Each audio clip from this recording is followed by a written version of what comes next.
Whether you're a true crime junkie or just getting into it, I've got the perfect show for you. Crime House True Crime Stories, a Crime House Studios original. Every Monday, you'll go on an in-depth journey through two of the most notorious true crime cases from that week in history, all linked by a common theme. From infamous serial killers and mysterious disappearances to unsolved murders, we're bringing you the defining events that shaped true crime, both past and present.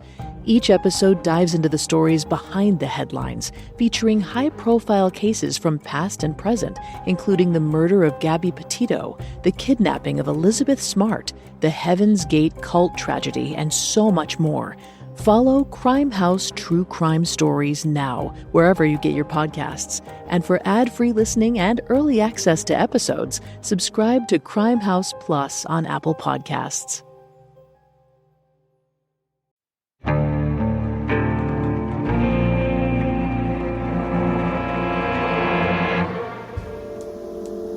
It's the evening of December 12th, 2022. In the bathroom of a penthouse apartment in the Bahamas. An extractor fan hums.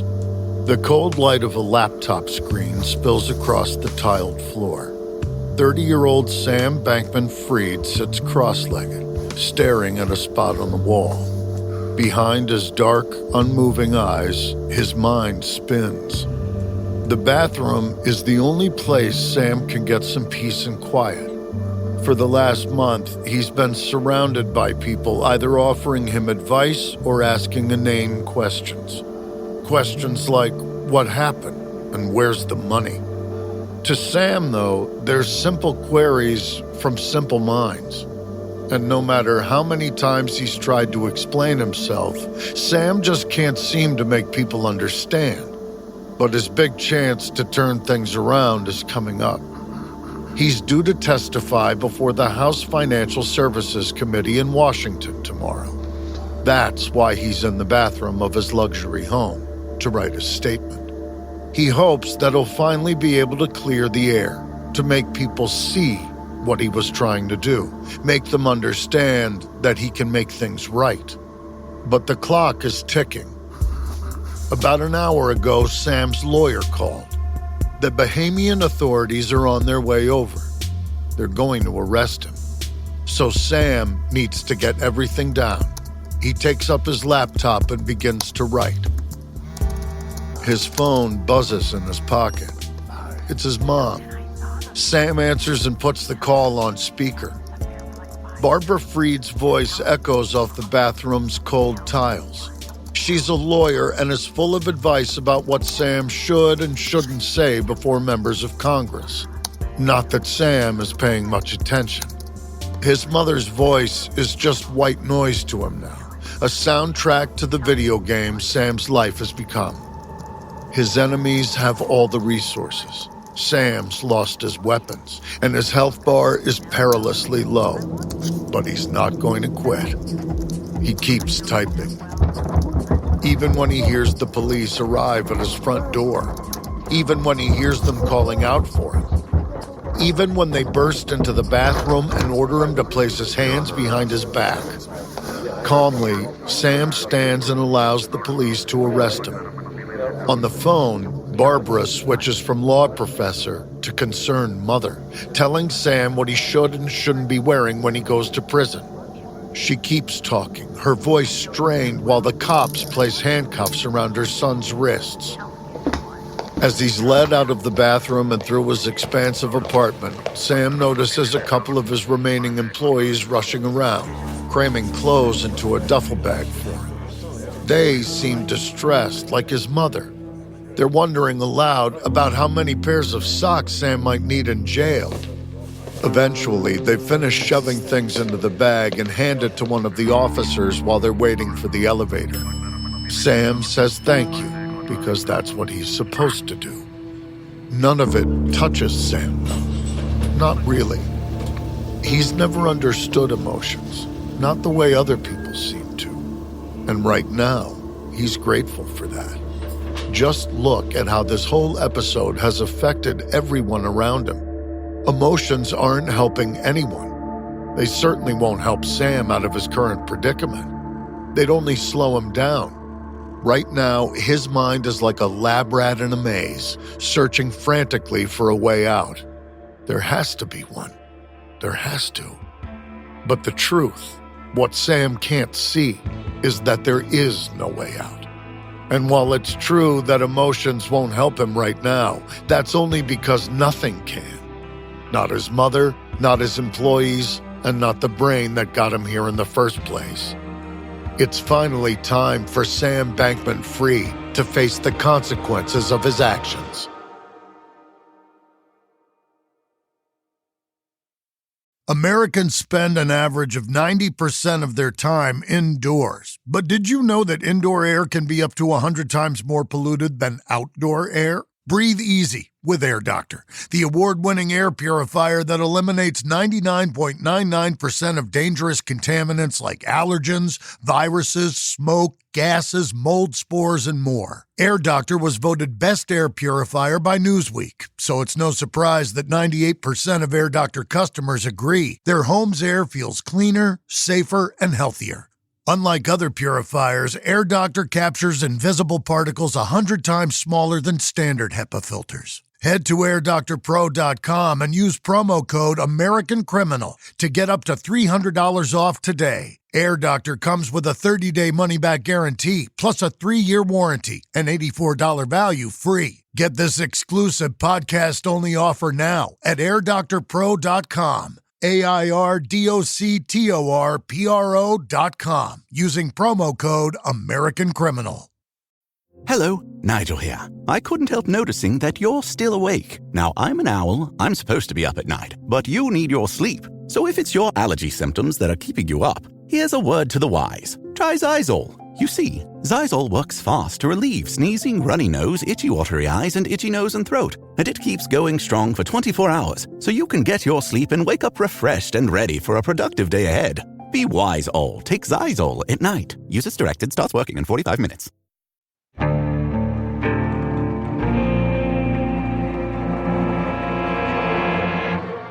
From Airship, I'm Jeremy Schwartz, and this is American Criminal.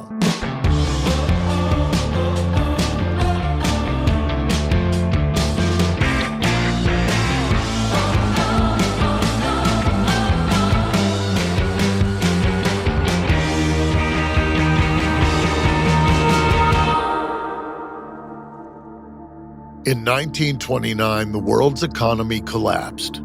A stock market bubble burst, causing widespread poverty that left an indelible scar on the American consciousness. But the Wall Street crash wasn't the last financial crisis to send the global economy into a tailspin. Almost 80 years later, in 2008, the world was again gripped by a deep recession. Banks had to be bailed out by governments with billions of dollars to prevent them collapsing. These rescues were mostly successful, but they weren't universally popular. And they were part of the reason that some people decided they wanted to abandon the traditional banking system that led the world into this disaster. They wanted something new. Then, at the beginning of 2009, a new kind of asset emerged on the global market: Bitcoin, the first cryptocurrency. Bitcoin was decentralized, unregulated, and wasn't tied to traditional assets like dollars or stocks. Unlike state-issued currencies, which were typically carried around in pockets or kept safe in banks, this new currency was stored on the blockchain, a digital ledger of sorts. It didn't take off as a popular form of payment for the masses, but Bitcoin and the other cryptocurrencies it inspired created a host of new investment opportunities. There was no government oversight or Federal Reserve to step in and course correct if anything were to go wrong. But to true believers, that was part of the appeal. Cryptocurrency boosters didn't want government interference. They felt better on their own. In their minds, being untethered from traditional markets was the whole magic of Bitcoin. The people who couldn't see that were going to miss out. And for a while, it seemed like the crypto investors had it right. In the late 20-teens, all kinds of cryptocurrencies were increasing in value. That's when a young man with a brain for puzzles and an almost religious desire to make as much money as humanly possible took an interest. Sam Bankman-Fried had experience working in finance and a mind in perpetual motion, and after some early success running his own hedge fund, he built his own crypto exchange, FTX. From there, he rode the crypto wave all the way up, drawing the world's attention to his altruistic cause and enriching plenty of investors along the way. It seemed like there was no way any of them could lose, so people poured more and more money into this exciting, unregulated market. But that was a mistake.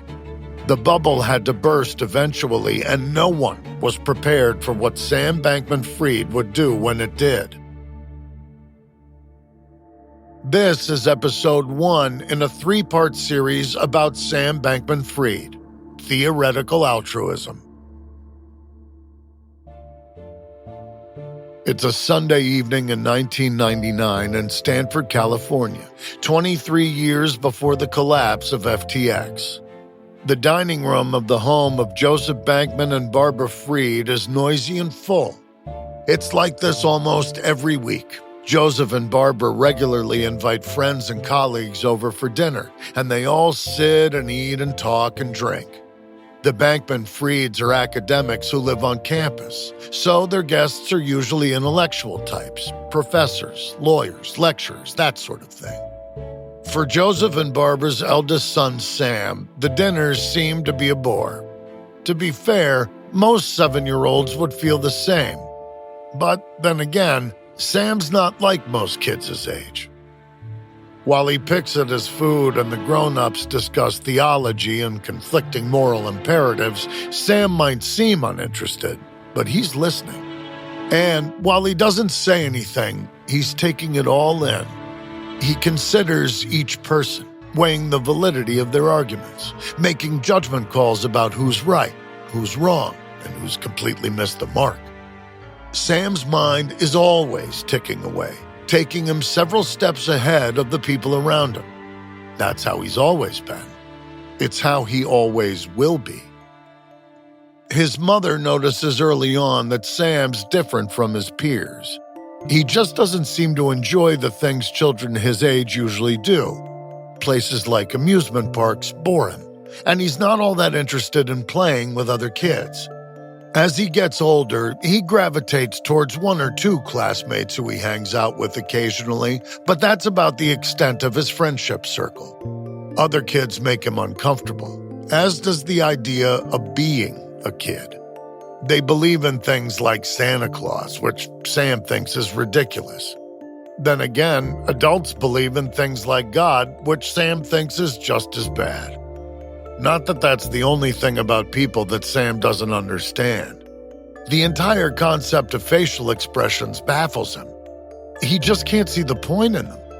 What he does understand is that it makes others uncomfortable when he doesn't use them. So he spends hours in front of a mirror teaching his face to move into approximations of joy, anger, surprise, a small toolkit of emotions he can project for the world around him, even when he doesn't really feel them himself.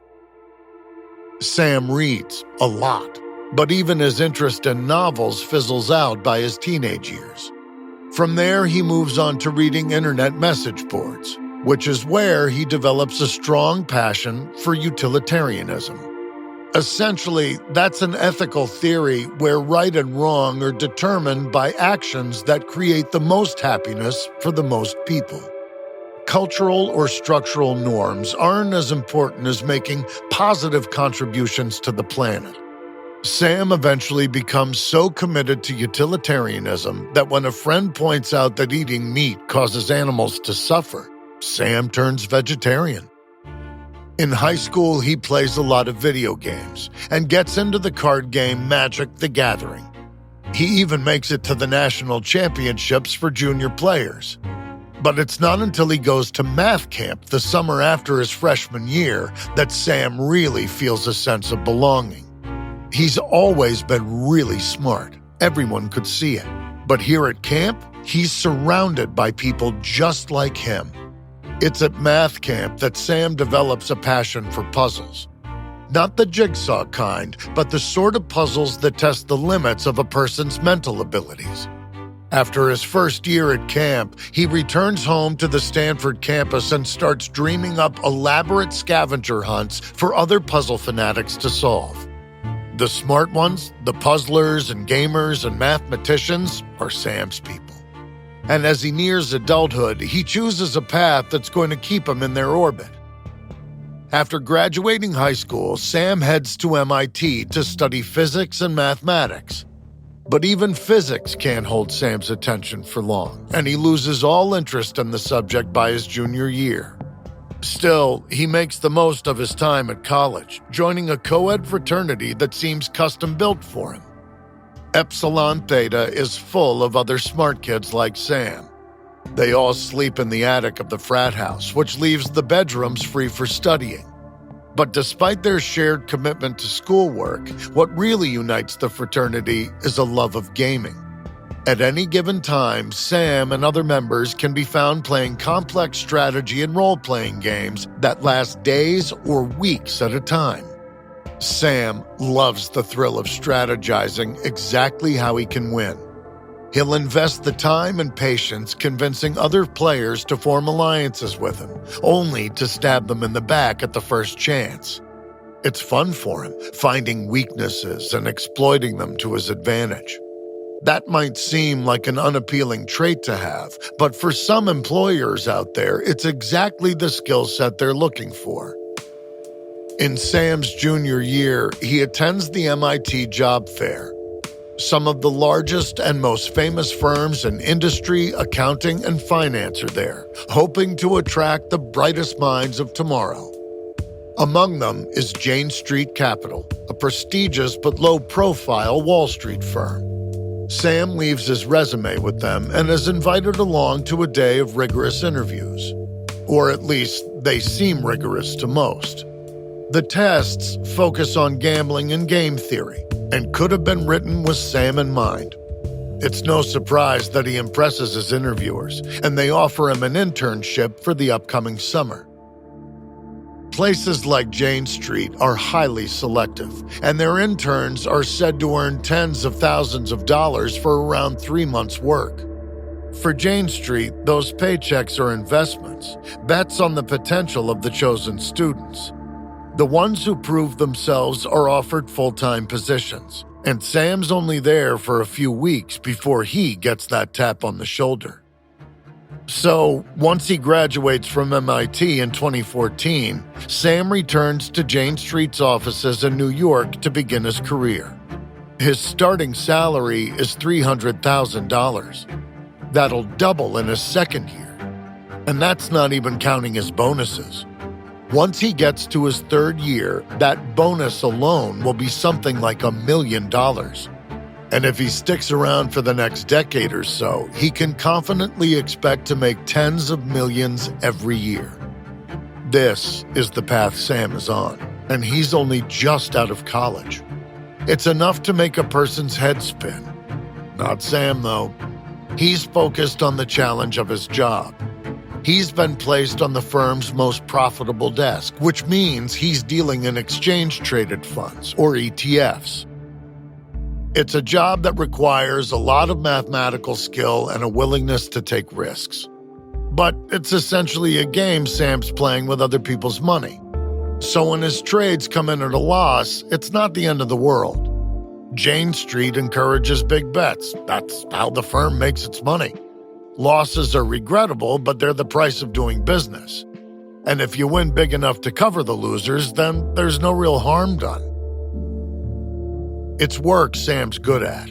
But despite that, he's not happy. Even when he's surrounded by people who are as smart as he is, earning more money in a year than some people make in a decade, Sam isn't satisfied. It's not enough. A big part of that is just who he is, how he's always been. But there's something else at play that contributes to Sam's sense of dissatisfaction, and that's a guiding philosophy he's been following for a couple of years now. Back at the beginning of his junior year at MIT, Sam got an email from a guy called Will MacAskill. Will was a Scottish philosopher and University of Cambridge graduate a few years older than Sam. He invited Sam to meet for coffee and a chat. When Sam arrived, Will launched into his pitch, explaining all about a movement he'd co-founded called Effective Altruism. Based on ideas first popularized in the 1970s, Effective Altruism, or EA, aims to use evidence and reason to calculate how to generate the most benefit for others. In Sam's case, Will had a very specific suggestion, and it's one he was making to plenty of other MIT students. Earn as much money as you possibly can. That's how you help the world. Will's pitch essentially boiled down to this. Any cerebral nerd with a bleeding heart can study to become a doctor or research ways to cure cancer. But the way to truly make an impact is with money. Effective altruists don't get their hands dirty with low-level work. They aim for the highest-paying jobs they can possibly find, then funnel their paychecks into causes that will have the most impact. Given his long fascination with utilitarian philosophy, the idea appealed to Sam. He could see the merits of the argument, just like when his friend told him he should be a vegetarian. Now, several years later, Sam's investing a hefty amount of his Jane Street salary directly into EA causes. But he started to wonder if it's enough. Sure, if he stays on this path, he'll eventually be earning at least $15 million a year. But Sam reckons he can do better than that. It's the summer of 2017 when he starts thinking it's time to leave his coveted position at Jane Street. He hasn't even been at the firm 3 years, but Sam is willing to risk it all and bet on himself. Exactly what his next move is, he doesn't know yet. But he figures he's got plenty of options. Politics, journalism, the tech sector, all have the potential to have a big impact. He just has to choose the best one for him. And if Sam gets it right, he's sure he can change the world. This is a weird thing I never realized. Over 4% of Murderpedia entries are related to life insurance.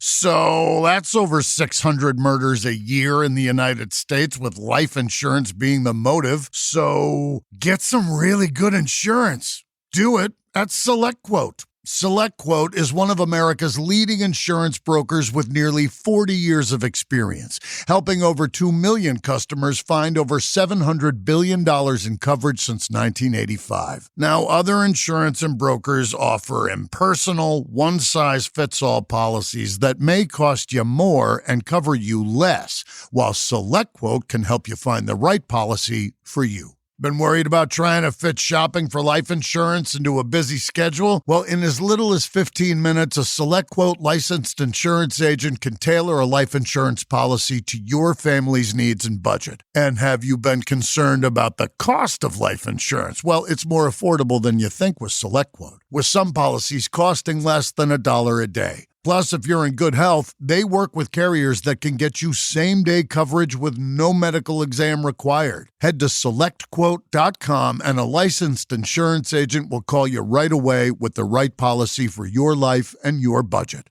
SelectQuote. They shop, you save. Get the right life insurance for you for less at SelectQuote.com/American Criminal. Go to SelectQuote.com/American Criminal today to get started. That's SelectQuote.com/American Criminal.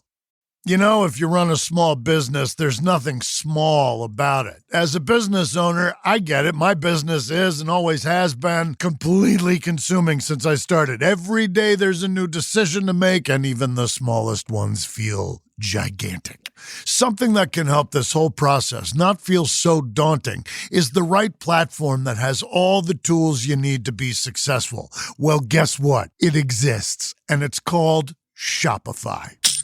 Shopify is the commerce platform behind millions of businesses around the world and 10% of all e-commerce in the U.S., from household names like Mattel and Gymshark to brands just getting started. Tackle all the important tasks in one place, from inventory to payments to analytics and more. Shopify makes the marketing minefield easy with built-in tools for running social media and email campaigns so you can find new customers and keep them. And if you're looking to grow your business internationally, Shopify has global selling tools to help you in over 150 countries. Perhaps in person is more your thing. Shopify's award-winning point of sale connects your online and offline sales all in one place. With 99.99% uptime and best converting checkout on the planet, you'll never miss a sale again. Only with Shopify. Get all the big stuff for your small business right with Shopify. Sign up for your $1 per month trial and start selling today at shopify.com/American Criminal. Go to shopify.com/American Criminal. Shopify.com/American Criminal.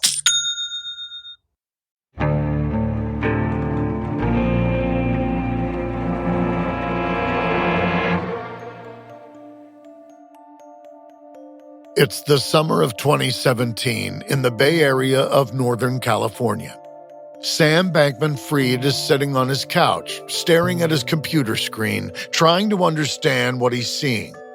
The webpage he's looking at displays the prices of various cryptocurrencies in different world markets, and there's a huge exploitable opportunity that Sam can't work out. For some reason, the price of Bitcoin, the first and best-known cryptocurrency, is higher in Japan than it is in most other countries. If the listing is accurate, that means that someone could buy Bitcoin in, say, the United States, then sell it on the Japanese market for a profit. The differential is even larger in South Korea, where the price of Bitcoin is around 30% higher. That's down to various factors, including certain regulations on cryptocurrencies within the country, as well as anti-money laundering laws. They call it the kimchi premium. These are the kind of inefficiencies that Sam spent most of his time at Jane Street trading looking for. But that was in a world of securities, stocks, and futures. This is the world of crypto, which Sam knows nothing about. Then again, neither does his friend Tara McAuley. She's made tens of thousands from crypto trades. It might not sound like a lot of money, given the volume of the trades Sam makes at Jane Street each day, but it's proof of concept.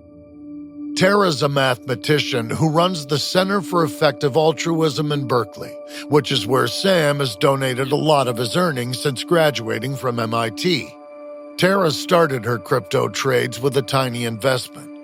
Now, as he looks at the websites Tara sent him, Sam begins to think that if her approach could be repeated on a larger scale, then there's potential to make real money here. Closing his laptop, Sam grabs a sheet of paper and a pen and starts doing some quick sums. He calculates just how much money he could make by exploiting the inefficiencies between crypto markets, and the numbers start to add up pretty quickly. Not only is crypto a market that only seems to increase in value, the exchanges never close. So in theory, a person can make trades 24 hours a day, 7 days a week, exploiting loopholes like the kimchi premium over and over again.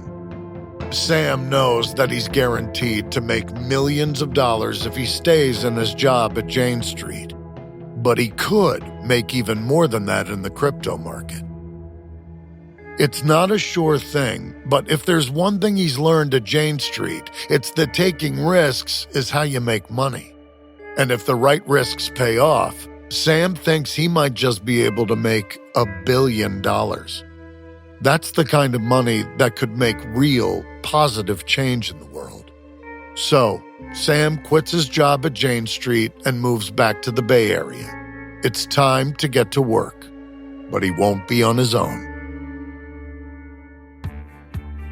In the fall of 2017, Sam Bankman-Fried and Tara McAuley found a crypto trading firm they call Alameda Research. It's a deliberately opaque name. As an unregulated asset, cryptocurrencies make plenty of people wary of delving in. But a name like Alameda Research is vague and boring enough to not attract any negative attention.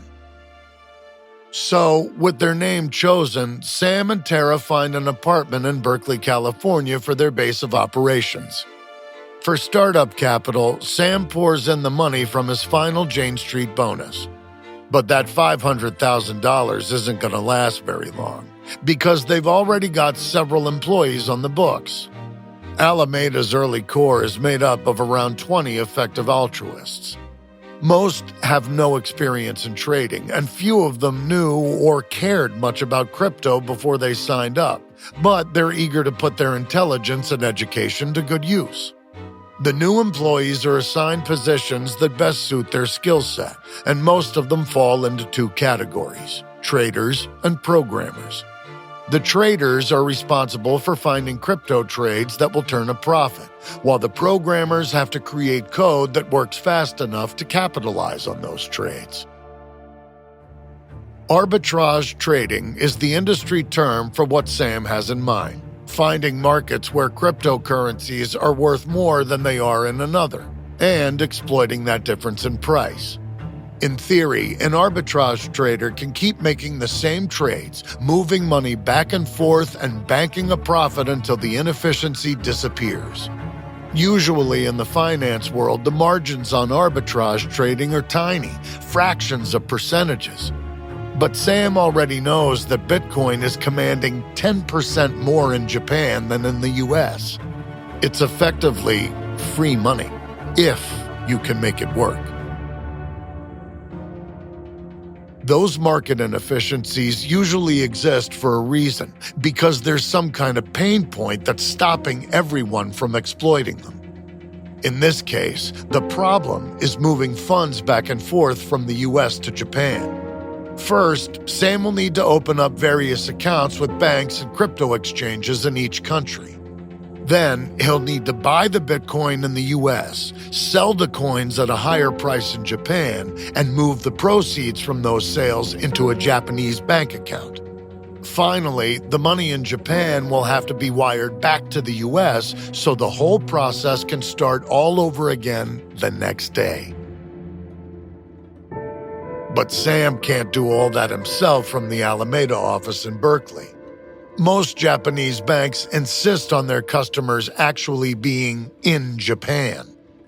So, Sam finds and recruits Japanese residents who are willing to stand in line at local banks and wire Alameda's money back to the US. And although this raises some eyebrows at the Japanese banks, it mostly works out. So, for a while, Sam and his team have what amounts to a license to print money. They're making 10% profits on their Bitcoin trades every single day. But like all arbitrage opportunities, it eventually closes, and the profitable trades dry up. But by that stage, things are looking good for the plucky startup. They're taking big swings, trading in various cryptocurrencies around the world, and it seems to be paying off.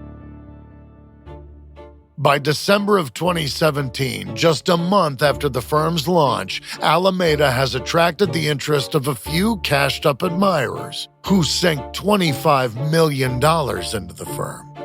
Sam and his team take the borrowed cash and start turning profits of around $250,000 every day. And that's just the beginning. In January of 2018, profits doubled to $500,000 a day. That's when the real money pours in. One investor sends Alameda $130 million, which means they can turn even bigger profits from their trades. Unfortunately, that's the last of the good news for a while. In February, Alameda starts losing money. Big money. Suddenly, they're not making $500,000 a day, they're losing it. And to make matters worse, several $million of a crypto asset called Ripple disappear in the middle of a transaction. This wasn't a bad trade. The crypto just vanished into the ether somewhere. No one can work out where the Ripple's gone or how it disappeared, which is the real problem because if it happened once, it can happen again. No one at Alameda wants to say it, but they're all thinking the same thing. Maybe this was an inside job. Cryptocurrencies are decentralized, so they're incredibly difficult to trace. It's perfectly feasible that one of Alameda's employees simply moved the ripple into their own account with just a few keystrokes. Sam seems completely unbothered by the loss, however. His philosophy is that either the money will turn up eventually or it won't, and worrying about it won't change anything. Besides, he intends to make more than enough money to cover the loss. It's the philosophy he learned at Jane Street. Losses are just part of the game. That kind of thinking doesn't work for the rest of Sam's team, though, because if their investors find out Alameda has misplaced millions of dollars, then they might call in their loans, and then everything will come crashing down. Most of the managers want to take a break from trading while they search for the money. The risk of something similar happening again is too great. Not to mention the possibility that they might be accused of fraud with such a huge unexplained loss. But Sam's the one in charge, and he refuses to lose even one single day of trading. No one's willing to budge, and things are getting more and more tense at Alameda every day. That's the environment Caroline Ellison walks into in March of 2018. A couple of years younger than Sam, Caroline was mentored by him when she started working at Jane Street Capital, and they've kept in touch ever since. Around the time Sam was getting Alameda off the ground, Caroline met him for coffee in San Francisco. When he told her about the startup, she'd been excited about the idea. Like Sam, she'd only been out of college for a couple of years, and, like Sam, she'd been sucked into the world of effective altruism. So Alameda Research sounded like a dream job, and when Sam offered to bring her into the fold, it was an opportunity she couldn't pass up. Only now, after Caroline has quit her lucrative job at Jane Street and moved across the country, Alameda looks more like a nightmare. There's a cold war going on at the top of the company, and no one seems to have anything good to say about Sam. He's supposed to be in charge, but he doesn't have any kind of leadership skills. He frequently misses meetings, seems to go weeks without showering, and sleeps at his desk. Now, one could argue that all these things are symptoms of his commitment to the effective altruism cause, and maybe they are. But Sam seems convinced that everyone who works for him should follow in his footsteps. He wants his employees to abandon their regular lives so they can work 18 hours a day like he does. The rest of the team, however, they don't share Sam's approach to the work-life balance. In short, morale is low at Alameda Research. This is a group of people in their 20s who mostly don't know what they're doing. Millions of dollars have vanished into the ether, and the management team are at each other's throats. Looking around at a company teetering close to the edge, Caroline Ellison is wondering what on earth she's just wandered into, and what could possibly go wrong next.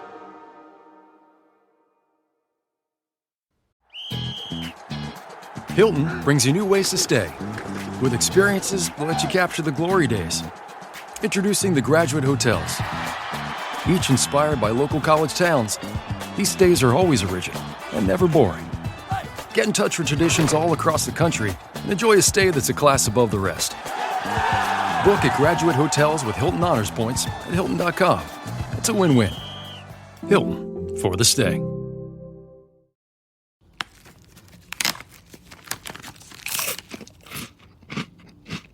Uh-oh. The last cookie. You can get a new box of cookies in as fast as an hour with Walmart Express Delivery. Are you my guilty self-conscience? No, I'm the voice offering you promo code EXPRESS for free delivery on your first order. Hey, who ate my cookies? You mean, these cookies? Order now. Welcome to your Walmart. Promotion valid for first express delivery order. $50 minimum subject to availability. Restrictions apply.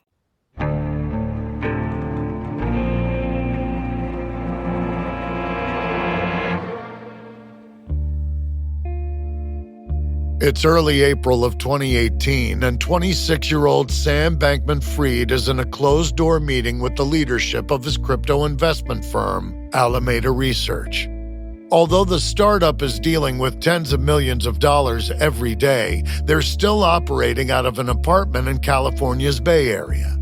That's why they're in a sunny, slightly cramped bedroom instead of a gleaming boardroom. But despite the casual setting, there's tension in the air. Sam's managers are frustrated. He's antagonized even old allies like Tara McAlley, who founded Alameda with him. Now, they lay out their issues right to Sam's face. His management style is erratic at best, and he seems to have no idea how to actually run a company. While Alameda has made big profits in the past, they've also experienced big losses, including the misplaced Ripple token, which Sam still seems remarkably relaxed about. And that's not the only instance where Alameda's staff don't share their boss's appetite for risk. Sam has recently created a program called ModelBot that scours crypto exchanges for exploitable inefficiencies and then executes thousands of trades in a second to make easy profits. At least that's the theory. Sam wanted to have ModelBot running 24 hours a day, but plenty of people at Alameda worried that it could lose huge amounts of money and no one would be watching it to pull the plug. After some debate, they struck an agreement. Sam could turn ModelBot on only if he and at least one other person were around to keep an eye on it. But just hours after agreeing to this, Sam went back on his word. When everyone else had gone home for the night, Sam turned ModelBot on. Then he promptly fell asleep. It's been a few days since then, so that particular issue is still simmering. Almost no one at Alameda trusts Sam Bankman-Fried anymore. Unfortunately for the managers, they can't just summarily eject him. Sam structured Alameda so that there's no board of directors, and he's the only one with any equity in the company. That means that convincing him to leave willingly is the only way to get rid of him. So the managers offer to buy Sam out and remove him from the company. But Sam's not interested in their deal. He believes in what he's doing with Alameda and isn't worried by losing a few $1 million every now and then. He's focused on the long game. Unfortunately for Sam, that might be difficult, thanks to Tara McAlley and the rest of the managers allied against him. There are a lot of effective altruists in the Bay Area, and Sam's colleagues are spreading the word that he's not to be trusted. Some people are even hearing that Sam's faked his commitment to the cause as a way to make money. And because most of Alameda's investors are part of the Effective Altruism community, these rumors aren't good for business. Eventually, things boil over. On April 9th, 2018, Alameda's management team walks out, along with about half the firm's other employees. Sam has to pay around $2 million in severance to the dozen or so leavers. Then, some of Alameda's investors call to ask for a lot of their money back. Whether they'd heard the rumors about Sam's intentions, or whether they just aren't as confident in the firm after it lost most of its employees, they clearly don't have faith in Sam Bankman-Fried anymore. Once Alameda has compensated its ex-employees and repaid its investors, Sam's left with around $40 million to play with. It's still a lot of money, but it's a step backwards in Sam's mind. He wants to get $1 billion, and that goal just got pushed further away. But it's not all bad news. Now that his naysayers are gone and the scuffle for control of the company is over, Sam's free to turn on ModelBot and let it do its thing. And it turns out the program is a success. It starts making money right away. Then Alameda has another well-timed windfall. The missing millions in Ripple token show up. It's been sitting in a South Korean crypto exchange for months, and the exchange has only just figured out who to call. It's a promising start for this new iteration of Alameda. But one member of the company's suddenly smaller team has more than money on her mind. Caroline Ellison has only been with the startup for a few months, but she's already nursing a crush on Sam. It might have fizzled out had they not slept together. Before they tumbled into bed, Sam told Caroline that he had conflicted feelings about sleeping with his employee, but then did it anyway. And now Caroline can't seem to get her boss out of her head. She's desperate to talk to him, but Sam's ignoring Caroline now. She even proposes a formal meeting so they can discuss the matter like professionals. But Sam's never been one for meetings. It's about to become even harder for Caroline to get a hold of him. Towards the end of 2018, Sam announces to the company that he's going to Hong Kong. The crypto industry is booming there, and he figures it'll look good if he shows his face. Maybe it could drum up more interest in Alameda.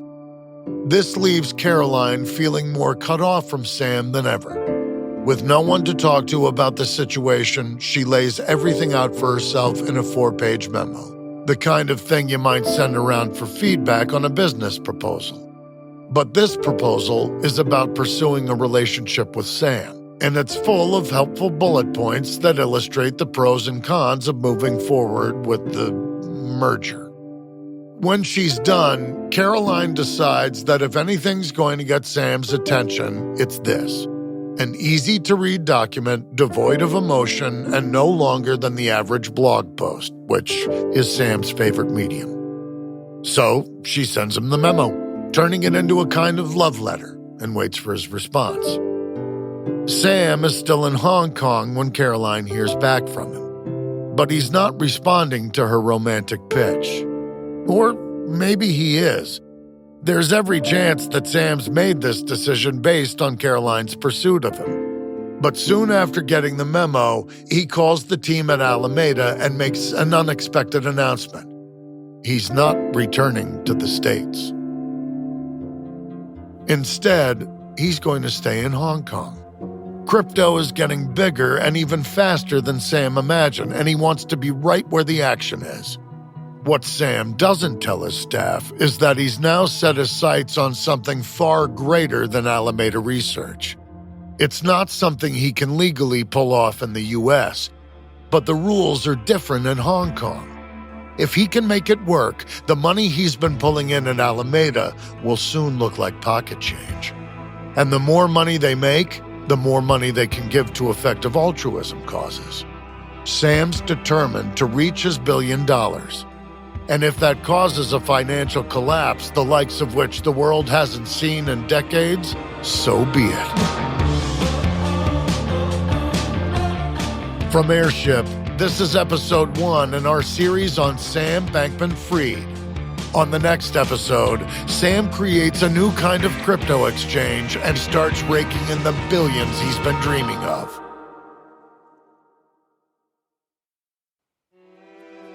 We used many different sources while preparing this episode. A couple we can recommend are Going Infinite by Michael Lewis and Number Go Up by Zeke Fox. This episode may contain reenactments or dramatized details, and while in some cases we can't know exactly what happened, all our dramatizations are based on historical research. American Criminal is hosted, edited, and produced by me, Jeremy Schwartz. Audio editing by Mohammed Shazib. Sound design by Matthew Filler. Music by Thrum. This episode is written and researched by Joel Callan. Special thanks to Richard Metcalf. Managing producer Emily Burke. Executive producers are Joel Callan, William Simpson, and Lindsey Graham for Airship.